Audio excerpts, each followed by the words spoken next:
The Grand Marlowe was no ordinary restaurant. It was where the city's elite came to flaunt their wealth under crystal chandeliers and golden ceilings. The air always smelled of truffle oil and rare wines, and the background music was always something soft and classical. Tucked in the corner of the main dining hall stood a grand piano, sleek, polished, but rarely played. Lily moved swiftly between tables, balancing plates and glasses with the kind of grace that only came from years of working in silence. She wore a crisp black uniform, her dark hair tied back and her eyes cast down, never lingering too long on any guest. Most of the diners barely noticed her. To them, she was just the help. But one man did notice. At the center table sat Mr. Harrison Langford, a self-made millionaire with a reputation for being bold, sarcastic, and endlessly entertained by showing off. He wore a suit that cost more than Lily's monthly rent and a smug smile that never seemed to leave his face. As Lily approached his table to pour another glass of wine, his eyes flicked to her hands. "Delicate fingers," he said suddenly, loud enough to turn heads at nearby tables. "Those don't look like Waitress hands. You ever play the piano?" Lily hesitated, caught off guard. "I used to," she said softly. Langford leaned back in his chair, smirking. "Oh, really?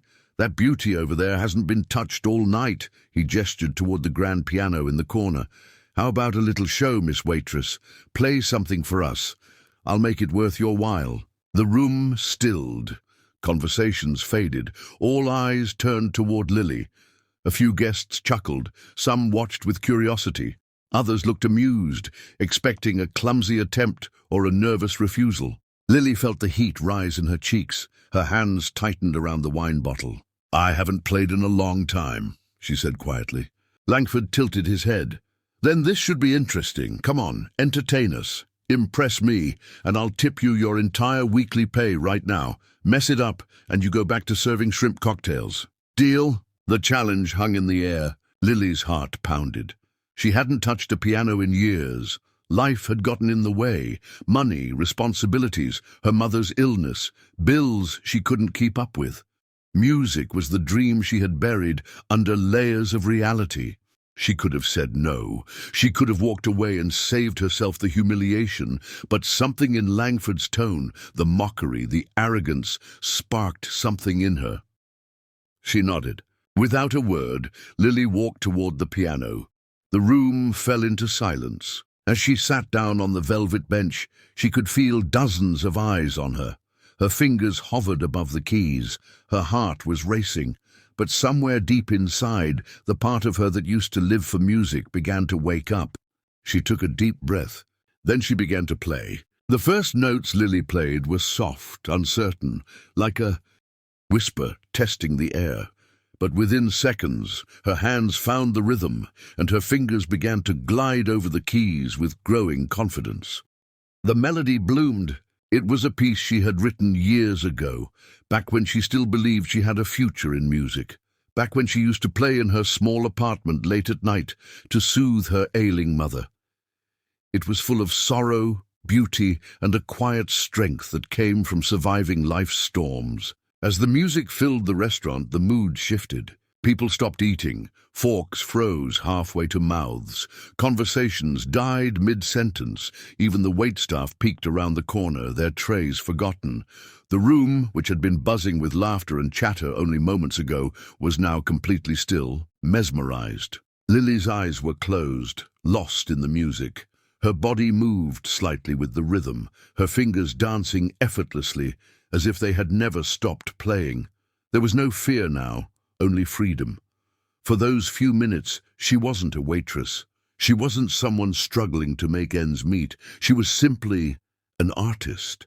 Mr. Langford, sitting at the center table, leaned forward, stunned. He had expected a hesitant performance, maybe a few broken chords, followed by polite laughter and a generous tip. But this was something else. This was masterful, emotional, alive. He looked around the room. Even the harshest critics, the wealthy socialites and uptight businessmen, were captivated.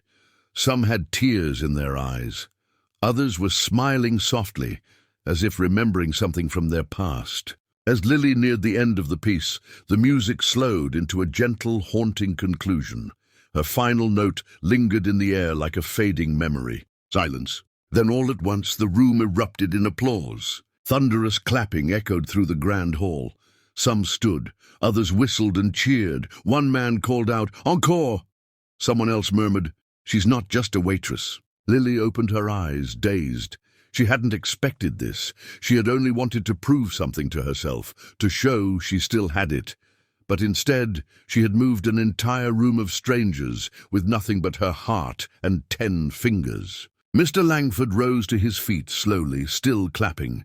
His smug expression was gone, replaced by something rare: respect. He walked toward the piano, the crowd parting for him. When he reached Lily, he offered a slight bow, then extended his hand. "I was wrong," he said, loud enough for others to hear. "You're not a waitress who happens to play piano. You're a pianist who happens to wait tables." Lily hesitated, then took his hand. The crowd continued to applaud, and someone brought her a glass of champagne. Her co-workers beamed with pride. Langford leaned in closer, his tone serious now. "You got real talent. If you're interested, I can help you. I sponsor artists, real ones. And you, Miss Lily," she said, still catching her breath.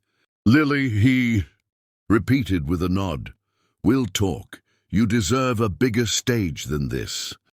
Lily didn't know what would come of his offer, but in that moment she felt something she hadn't in years: hope. The kind of hope that lives in the corners of dreams we try to forget. And as the crowd slowly returned to their seats, still buzzing from what they had witnessed, one thing was certain. No one in that room would ever look at her the same way again.